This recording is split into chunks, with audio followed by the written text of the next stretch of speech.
आणि आपली हिंदू संस्कृती जिवंत राहिली पाहिजे।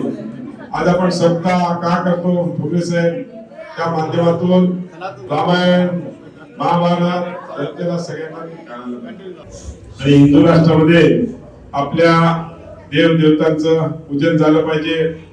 आणि म्हणूनच सौरभ चौधरींनी आणि त्यांच्या सर्व सहकार्याने जो निर्णय घेतलेला आहे की दर शनिवारी एका मंदिरात उत्साहात आणि जोशात आरती करायचा। सौरभजी नक्कीच तुमच्याबरोबर जर शहरात असलो तर नक्कीच मी त्या कार्यक्रमात तुमच्याबरोबर उपस्थित राहील।